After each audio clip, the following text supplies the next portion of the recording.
Let's go back 50 years ago before the passage of Title IX. There were perceptions, there was the belief that being an athlete, for a female to be an athlete, that was actually, there were health concerns about it, that somehow it would damage a woman's health if she was too athletic. So think back to the running community. It's people like Catherine Schweitzer, they were told, well, you shouldn't run over a mile. And here she is going out and training and running marathons. The perceptions, what folks felt was the science behind it. It was kind of crazy to think about. Yeah. People truly believed that women couldn't physically handle being athletic.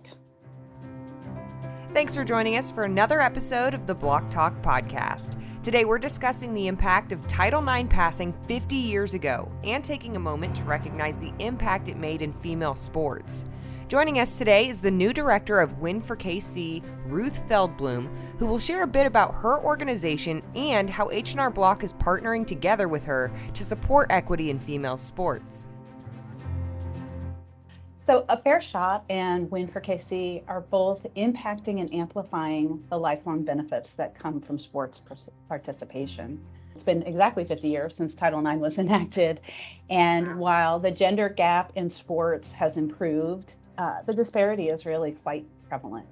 And for 30 years, Win for KC has been a catalyst at the community level.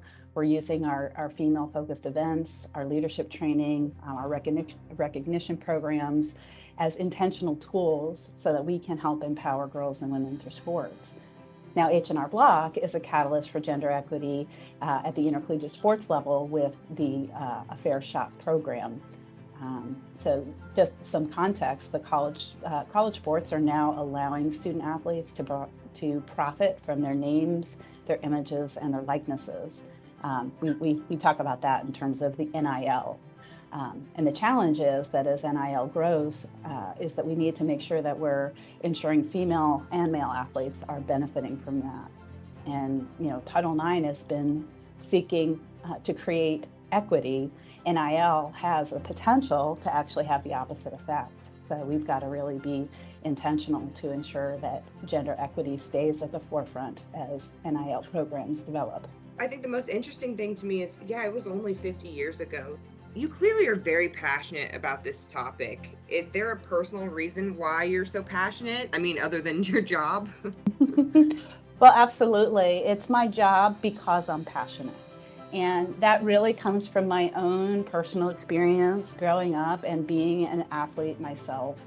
I have an older brother who played soccer, and I wanted to do nothing other than be like him and play soccer myself. And when I went to make that transition, there weren't any teams for girls. I played my first 4 years of soccer, I played on boys teams.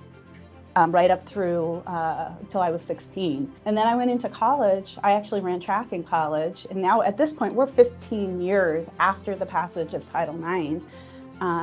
And my freshman year in college, my track uniform was a basketball jersey and basketball shorts, by the way, which as a long and triple jumper, definitely not ideal landing in that sand pit.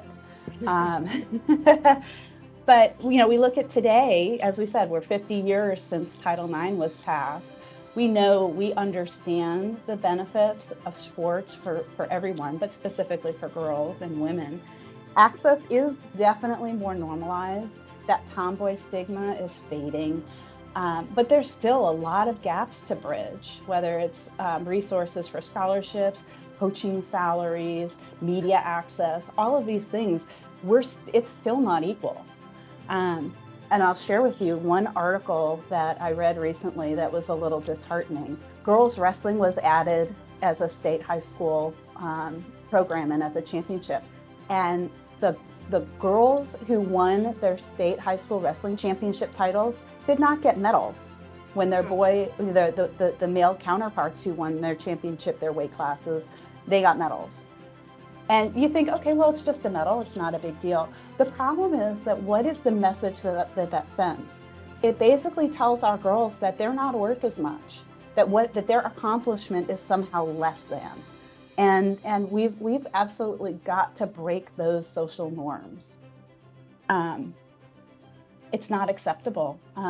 So, my passion for being in this role is I want and need to help keep our foot on the gas to keep progress moving forward. My biggest fear is that if we aren't intentional and working on this every day, we actually could slide backwards. So, I want to have an impact. Where can folks learn more about Title IX and its history? So there are a lot of really good resources out in the public domain that talk about Title IX, its history, its progress, the NCAA, of course, and the NAIA. ESPN, actually, they put together a really extensive series of documentaries chronicling Title IX, so that would be a really interesting resource to look at as well. A big thanks goes out to Ruth for the very interesting and informative discussion today. You can learn more about H&R Block's A Fair Shot campaign and our efforts to support equity in female sports on AMP. Thanks for listening. All right, bye. Bye.